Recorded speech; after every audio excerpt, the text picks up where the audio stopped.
So, Jason Merle, welcome to Crate Yo, what Talk is with up? welcome to Crate Talk with SoulSoup. How you doing? I'm good, man. It's a beautiful day here in California. Is it? It's Do you not know here. what? It's not. Hey, no, it's Yeah, the the hey. weather's nice. We're not. We're catching up. We got blue sky. What we're talking? Nice. What temperature is it there? We're talking 30s. What? Well, degrees over here, so like 70, it's like 72 degrees. It's sunny, but there's clouds. There's a little bit of a breeze. Right. Yeah. Better than here. Better than Manchester, that's for sure. So, Yeah, blooming we're great, spoiled over here. great to have you on the show, Jason. We won't go into it, but we did have you on it before, and it all went wrong. So we're kind of repeating this. So, This but, is the sequel. Yeah, yeah. it went haywire, huh? This is the Yeah, it director. was a This bit is the of director's cut. So this is version 2. So Jason, Yeah, let's have yeah. a let's just get straight in there.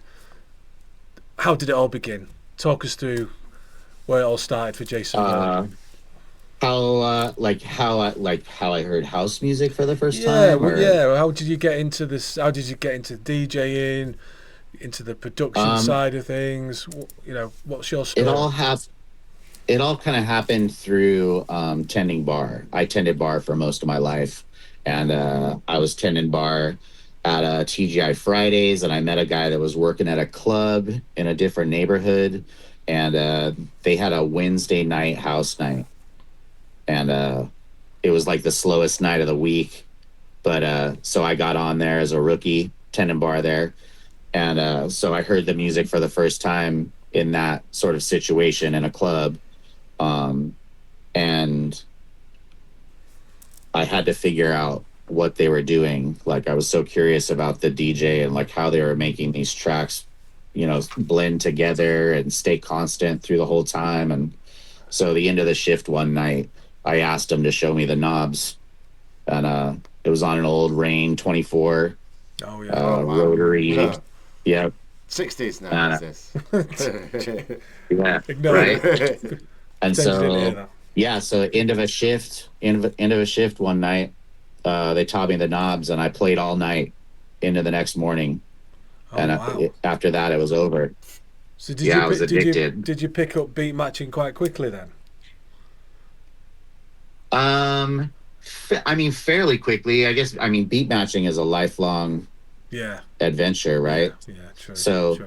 I did have a past as a drummer, and so I was Oh yeah. able Yeah. to apply that knowledge, right? It's funny. A lot of But lot of DJs out or producers I meet started off as drummers. Wonder if there's a bit of a link there. yeah, I think there is. I mean, obviously, it's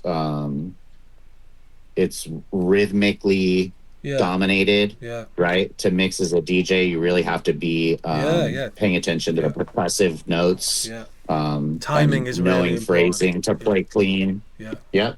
And so, yeah, I think that applies. Cool. Was it house music from the get go? Yeah, I mean, probably some more progressive records. Like um, I didn't find like the music that I'm into now back then, but there were um, some common elements, some like Francois K, all the old like strictly rhythm records, all Yeah. the Yeah. tribal records. Mm. The first crate that I bought had a lot of those in there. Because So, you was in and around that San Fran area, wasn't you, in the early days, Jason? yeah, Yeah. Central California, but the Yeah. guys that showed me the knobs were definitely into the whole Wicked crew, Yeah. Garth, all those cats. Yeah. That was definitely their influence. Yeah. So the records that I was buying from them definitely had that influence to them. Massive, all that stuff. Massive influences for the UK deep house scene back then in the sort of late '90s, early 'noughties. It was huge. Siesta Yeah. music. All those West Coast records, they were flying out the Oh, I shops, mean, weren't they? I was buying them all without even bloody listening to them half the time. Really good stuff. Yeah, well, it wasn't so different for me when I was, starting to go into record stores. When I first started finding like, real house record stores back in the 90s. Massive. Yeah, massive. That, I mean, spoiled that, rods. to be honest, I mean, our influence, this label, is really from that, that West Coast. I'm not saying we try to. You'll notice a lot of the acts on our label are actually American. So that probably is a testament to our early days of the West Coast sound. Just can't let go Yeah, of I it, think can I could we? probably like say, yeah, I hear that. I hear that. I like um, that sort of that quirky jackin sound, Yeah, right? I mean, you have Joey on the label, right? Yeah. Joey yeah, yeah. Burkett, Jobu, Beards of Mahogany, whatever alias you want to use in there. Well, Freaky behavior. we got some really exciting stuff coming up as well. We got Paul Dine, who I believe is Right a on. friend of yours. Yeah. Yeah, Paul's a great guy and makes great music. Oh, indeed. We've got a great release coming from him. And what about Thomas White, the great Thomas White, Jason? You were just telling us before we went on camera. You went and met him on. Oh yeah, yeah. So let me start from where. So I played in San Diego last weekend for Matthew Bryan at his night House Music Fridays, which is dope. It's been there for years. And on my way down there, I stopped and got off the freeway and met up with Thomas White in a parking lot As you do. to give him a couple records. Yeah, I gave him a couple records, and on my way down to San Diego, it was like a short stop, fist bump, trade out. Really? Give So- my respects, say some niceties. You actually gave him some Go ahead. wax, some records, actual physical. Yeah, I gave him Right. I gave him a couple of vessel things. Right. Okay. Wow. Yeah. And he gave you a. So and then he gave you a present. he gave me a gift. He gave me this. He makes these little pocket operators, and so it's like a little MPC mock-up when you get it in front of the camera, right? So it's tiny, but like he made it himself, right? wow. And it's dope. It's got a little headphone jack. It takes batteries, right? That is stuff. And then like it just functions like a little MPC. So when he gave it to me and I got home, there was a beat on it, and I was all like, "Oh, cool! Oh, it's a cool beat."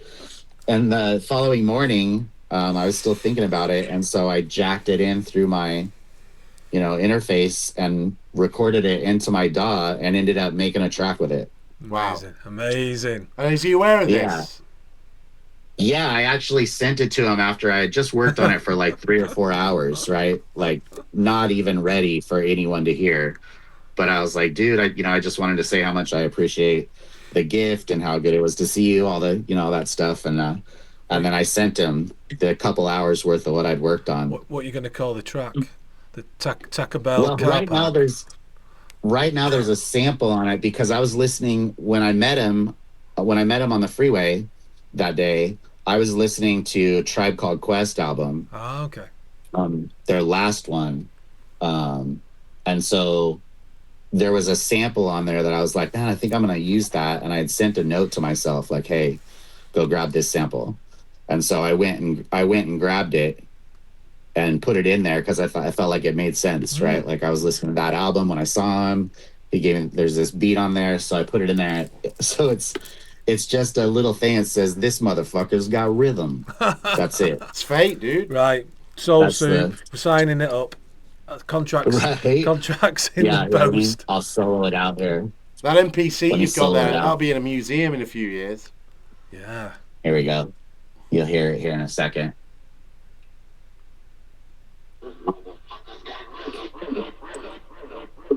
Yeah. So I use that sample, and then this is the beat. This is the beat that was on the little machine that he gave me. Can you hear that? Just about. It's quiet. It's fairly quiet, to be honest. It's Jay. quiet. Yeah. Yeah. But But anyhow, yeah. So you have to send it to us. Yeah, we'll check it out. for sure. We'll send you a contract. Yeah. Right on. Amazing though. That's a great. What a honestly, story. that's brilliant. Thomas White. Unbelievable, I Natural know. rhythm. Meeting him Yeah. in a car park on the motorway and gave you Yeah. a homemade MPC. We're gonna go driving tonight and just go in a parking lot and see what happens. Right? You never know, do you? Yeah. No, it was a really cool thing for me. I've been a Natural Rhythm fan and a Thomas White fan for Amazing. decades. Yeah. Yeah. I got to play Same. with him at an after hours in LA in February, and we tag teamed. Um, and it was just such an honor for me. So it was nice to, become a friend and be able to meet like that. And So would you yeah, say I feel that like it's, Natural Rhythm have been a big influence in your shaping your sound from the early days oh, until yeah, massive, yeah, massive. Yeah. I huge, mean, Earth Tones and Seasons was such a massive yeah, part of yeah, my yeah, upbringing. The great 001 is a label, Natural yeah, Rhythm release, the Jive EP, which they just did Yeah. I think they did a 20-year release of it That's on blue right. yeah, vinyl, which I yeah. have somewhere around here. What a record that is, Jive. Oh, I Yeah. used to love the. Yeah, right? I used to love the. I've got I've got my copy of that is just about worn through. I don't think I can getting a Uh, sound out of it at the minute. I used to just play it all the time. What a tune! What an you absolute should tune! check you should check the Seasons site and see if they have any copies available. Yeah, I will do. I'll have a look. So, what? Who Yeah. else would you say has been a big influence to you then, Jason, over the years, artist wise?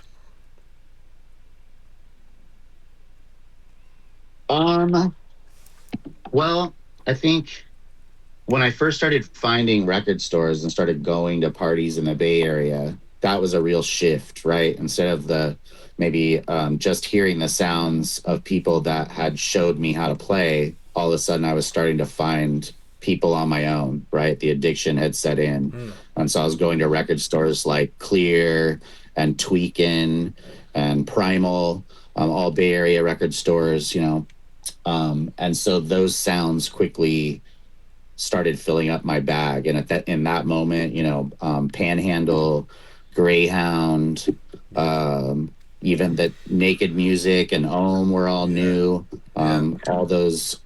Great All those labels. cats, and then yeah, and then out of Oakland, you had the Tango and Detour and Yeah, Double Down and Low Down, which was Dizzy out of yeah, yeah. Sacramento. um, that new jackin sound started to come in, right? My And that shelves are just and that full of all tribal that stuff. sound. Yeah. I Yeah, the whole I noticed Chris Lum has re-emerged, and he's doing some yeah, stuff what a now. really cool thing to see, right? Yeah, really good.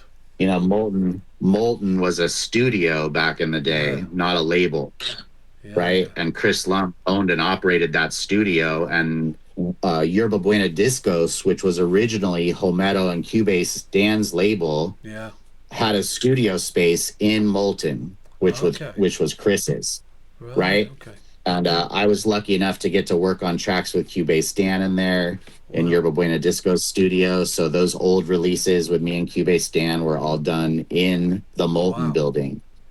And so That's yeah, incredible. fast forward, and now Molten is a label owned by Hometo Yeah, yeah, and all those cats.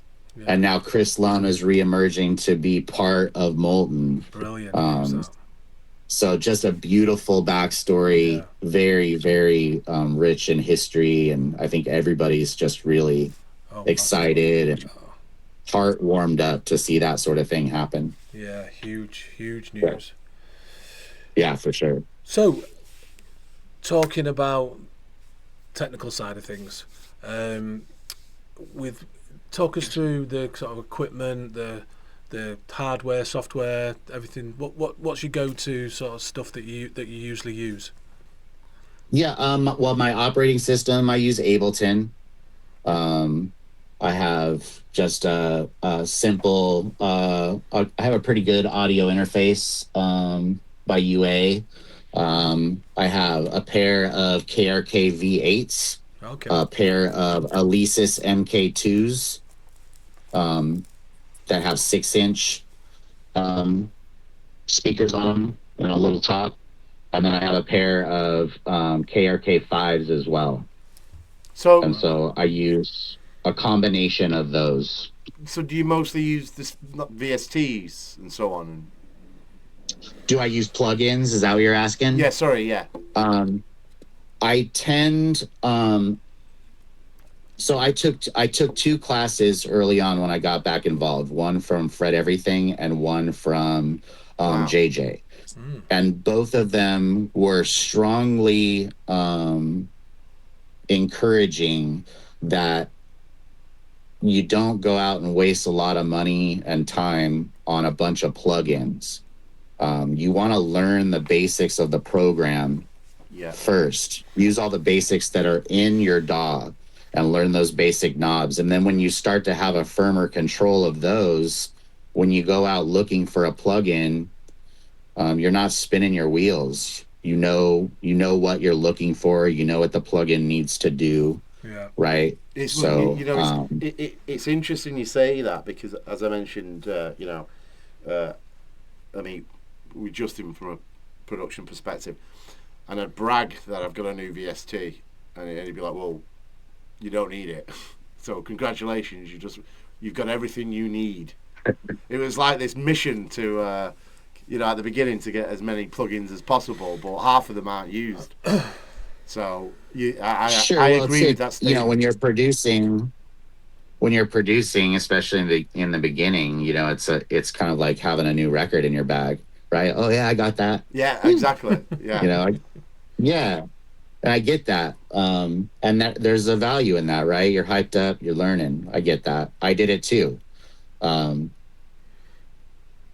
It just so happened that I got those pieces of advice within these classes that I was taking, and I was like, okay, well, I'm going to do what they say and figure that out. Yeah. And it paid dividends for me. Okay, now I actually know how to use a reverb properly. I know what the knobs mean.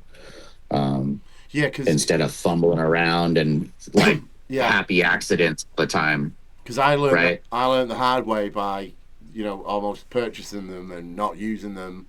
And then, Justin kind of simplified it and say, okay, stop, use what you've got. And now, there's a standard approach I have now. So these things are, and it's not a great deal of things, but it just sits comfortable with me, if that makes sense. Otherwise, absolutely. With production, especially, when me, I've got the record label, a DJ, I've got a job and so on. Time is the biggest negative aspect of production, in terms of you've got to be so precious with your time, and if you're spending too much time doing things on it, you just move on. If it's not working, just move on. Try something new. Just move on. And Jason, no, I agree. I hear that. You've been busy recently, Jason. You've release after release coming out at the minute. I think you've got a few pre-orders coming on Bid Music and Pure Space, is it, as well, coming on Tracksource? So you've got a lot of stuff coming out, a lot of stuff happening for Jason Merle at the minute. Yeah, it is. It's really busy right now, and sometimes it's sort of feast or famine, right? Like a lot of stuff will come out at one time, and then you won't have anything come out for a little while. I definitely feel like I've got them stacked up a little bit right now. Yeah. Feel very lucky. Yeah. That there's that fantasy track that's coming out on Bid Music that comes out on the 12th. That's sort of a deep jacker, and then the release on Pure Space, I'm really honored about. Colin Russell is an old friend. I happened to bring him out in the early 2000s to Fresno to play. Colin Russell is DJ Freestyle. Wow. He does all the mastering for Molten. So when I first started getting a couple tracks out on Molten, he was doing the mastering, and my name went across his desk, and he realized it was me. So he reached out, and it was really cool to reconnect with him. Brilliant. He was nice enough to ask me to remix a couple of classic Big Pond tracks, which is him and Joe Silva. Yeah. So that's what that Pure Space release is. And I'm just. So it is. There's about 5 tracks on it, isn't there? Or some, yeah.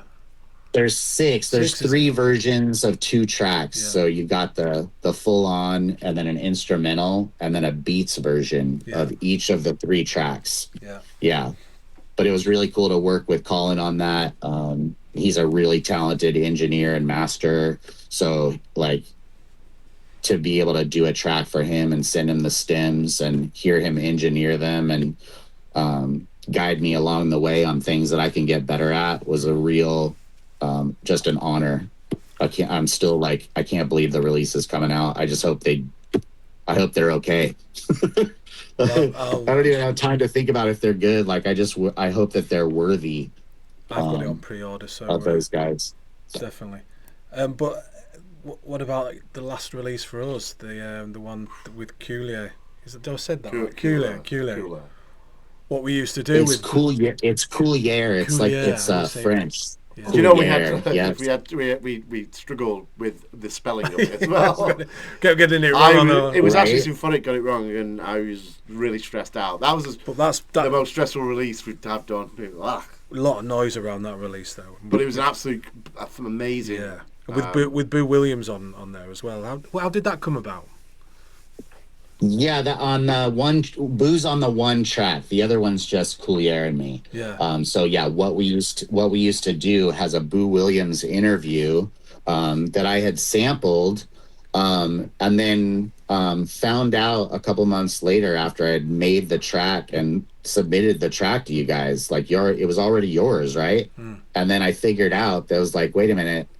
I figured out where the interview was from, and it was Boo Williams was the vocal, and I had that moment where I was like, fuck, I feel like I need to get permission for that. Like it's Boo, right? It's not like it was like you know some hip hop artist doing an interview from the 80s. It was Boo Williams. So I was like, well, let's reach out and try to get it done.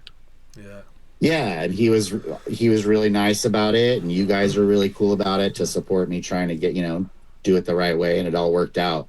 Yeah. So we're really proud. What an honor to have him. Yeah, unbelievable. I mean, we used a specific colour for that we retire. So it's like a one-off special release, almost like a special edition. You know, we were so kind of proud to obviously have you guys on and Boo at the same time. So we thought, well, let's make this a bit special. Yeah, man. For sure. It's really special to do. I was so caught up with the track with Boo on that I really didn't take much notice of the other track, and then when I did, right, that's the one that I really liked the most. It's just such a great track. It's so like it's got that nice sort of disco funky feel, and then it goes a bit acidy, and then it's great. It's such a brilliant track. Yeah. Thank you so much. Yeah, Coulier's really good at that. A lot of our collab processes start with he develops sort of a specific idea and then sends it off to me, and I build it out. And he's just a really talented songwriter. Like he finds these really cool ideas with these neat complexities that I really admire. So I'm lucky enough to get to, throw a kick drum over whatever he sends. Yeah. What is your what sort of process do you follow typically, Jason, when you're making a track? Do you have a set? So do you start with the drums, or do you start with a sample, or how does it usually work for you? Some things I have a specific process on. Sometimes like the start of it can change. Maybe I've found a vocal that I really want to use, and so I import that first. And EQ it and chop it up, right? Yeah. I'll pick a tempo, let's say 124, and do that chop work and sort of see what I like around it. I may lay a basic hat, clap, kick that has no real intention of being what those instruments will be long term. It's just in there to feel the rhythms. And then once I feel like I have something there, I'll start adding, maybe melodic voices around it that makes sense, or find a groove. And then I'll go back and build the drums and the kick. Bass line keeps coming later and later for me, where before I really hit it early. Once I sort of identified a chord structure, I would go grab it.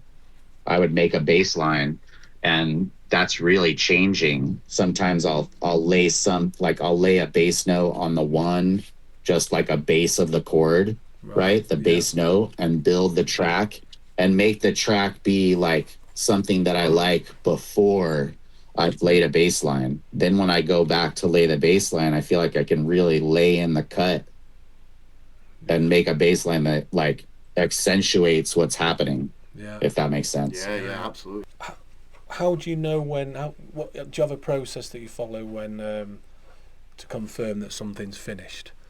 Do you some producers, they say they'll put it on in the car and they'll have a listen to it, and then that's the sort of final test to make sure it's right. Is there something that you do, or do you share it with a friend or a colleague to get their opinions? I definitely ask for opinions. I have a group of people that I trust, that I definitely send my stuff to. I definitely do the car test. I do a couple of different types of headphones. Yeah. I do just the phone. I do it quiet. And yeah, all of those. Really interesting. All of them in combination. And what would you say ultimately? How do you define the success of a release? Is it numbers that you've sold, or is it feedback that people have given you? What really makes you happy on a release that you've had out? Yeah, the feedback and knowing that people are playing it out, that's 99% of the time, that's what's going to get me most excited, right?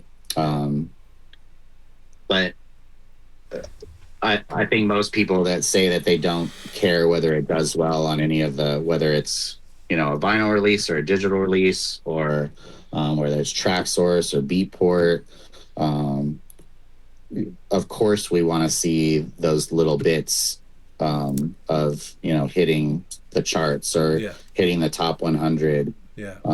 We all want that. We all want those the feeling of that we did something that people like. I think that's totally normal.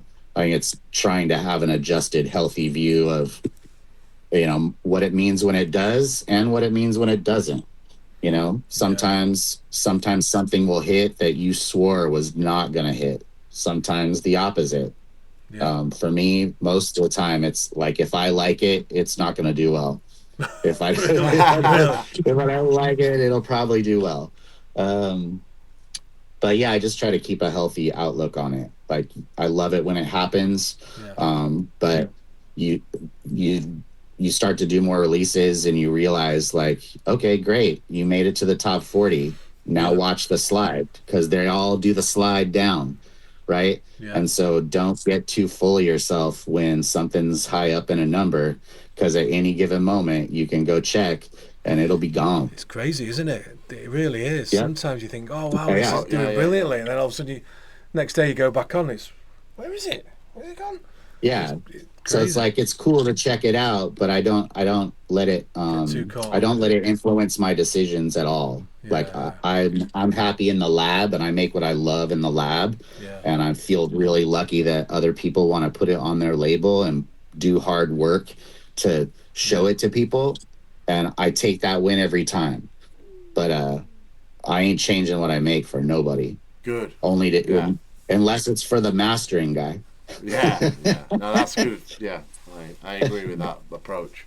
And is there a track then that you thought, no, that's just didn't take that long to do, and you probably didn't expect it to do well, but it's ended up doing really well, a surprise track? I mean, don't say the ones you've given us. Yeah, please. Yeah. I'm scrolling. Well, I mean, okay, so let's use yours for an example, right? Your release, the first one that I did for you guys, had 3 tracks on it, right? Yeah. Yeah, and they were 3 tracks that some of them I had been sitting on for a while, and had shopped a few times and gotten rejected, and took another look at it and made adjustments. I probably, pulled some kicks here, or I learned something about my melodics bus along the way, and applied that knowledge to it, and then sent it to you guys when you asked. So there was, it was fresh and new, but it'd been around for a while in my studio. And can I just say, I know it's our label, Your Music, but I thought that was a release of intent of who we are and what we're trying to be, because of the quality of the 3 tracks. All 3 for me were absolutely superb, because I played them frequently. And usually when you hear a track that many times, you can get fed up with it, but I was still playing it for a long time. Do you know what I mean? Right on, man. So that really means a lot. That really started the buzz overseas. and we built a lot from that release in terms of connections and so on. So cool. it really is those first three, Justin, Jobu, yourself, really are the platform for where we are today. Really, yeah, really grateful for you to put your trust in us. Actually, Jason, it's really honoured. I was really stoked that you guys picked up that combination of tracks. Like that meant a lot to me, because they were really different. Like all three tracks are really different, and had a different vibe to it. So, those types of tracks, I'm always honored when guys like you pick them up. Yeah, it does fit well with the sound we're trying to create. Yeah, I mean, I was literally going to say the same thing. It complemented the label so nicely. Yeah. It was just a real good, it was just a perfect storm for us, because that's the type of music we wanted. If you know what I mean. Absolutely. We didn't want to be just another label. We wanted kind of a label that kind of, with Adam's experience from when he DJ'd in the past and mine, and it's kind of taking that and, listening to the sounds of today and yesterday, but and kind of bringing out a label that represents not just jacking or, we're trying to be a bit, kind of different genres as well. We've got a signature sound, I guess, that's starting to develop, but we do want to move out the lane a little bit occasionally. We don't want to get too kind of, segmented in that sort of sound. We do want to sort of drift, as long as I think. As for me, it's as long as it remains underground, but not too underground. We're just going to tread that fine line of keeping it real and keeping it, making sure that it's dance floor friendly, but it's not too cheesy, but not too underground. It's just getting that balance right. It's accessible music, yeah, but also, yeah. I'd like, what I love is it to be not a new sound, but. On some labels, it feels like they release the same track every week, if that makes sense. But so we wanted a variation. Yeah. We wanted a variation of music. There are definitely labels that make it clear by what they release that they're pushing a sound. Yeah. Right? And so whatever their goals are by doing that, if that's the music that they love, more power to them. If there's... if they're trying to find tracks that they feel like will do well and they pick their lane because of that, I understand it. Bless them. But I think the labels that endure, the labels that become, I don't know, have longevity, choose to put out, music that they believe is good music, and they believe in that. Because ours is driven by culture. Believe in taking risks. Yeah. Totally agree. Yeah, I try to do that with Forianda. I see that you guys do that with SoulSoup. Yeah. Because we take angles, take risks. I mean, we're not there, counting pennies or looking at sales. In fact, we looked at sales tonight. And we've not looked at them for so many months, weeks and months, whatever. Yeah, in fact, I've never looked at. Oh, I've never actually seen. We don't care if one sells 100,000 or one. We still treat the art. We're still proud of the one sale of the 100 because it was great music. But we are thinking about signing a Christmas record, Jason, so that we can retire. Yeah, we're old men. So if you are thinking about putting together a Christmas hit. Then a real cheese, some sort of real some sort of Santa vibe. Yeah, something like that. It's really cheesy, and then we'll get it out there, and hopefully we can make millions off the royalties. We can open up an office in LA and come and see you. You've gone. All right. You've gone like on the side, Jason, and you've kind of. There you go. Yeah. Yeah. I was getting a phone call coming in from Ira, so don't worry. It took over the screen. We have we've used a lot of your time, and we're very grateful to have done this twice now with you, and hopefully this one's going to work out okay. So, Jason, I'm sure it will. It's been an absolute pleasure talking to you. Likewise. Honestly. Appreciate you guys having me on the label. I appreciate you wanting to talk to me for your interview stuff. I hope it goes well for you. I hope your editing process is smooth. I'm sure it will be. Yeah. Hopefully, fingers crossed. So, Are you already Right. staying on after a second? but Yeah, no worries. we haven't said goodbye yet. No, I don't want to. So we'll say goodbye Yeah, for the I'm good. purposes of the video. Goodbye, Jason. Bye, Bye, Jason. Jason. But we'll stay on. Bye, guys. Go on, Sorry, then. See you I- in Man.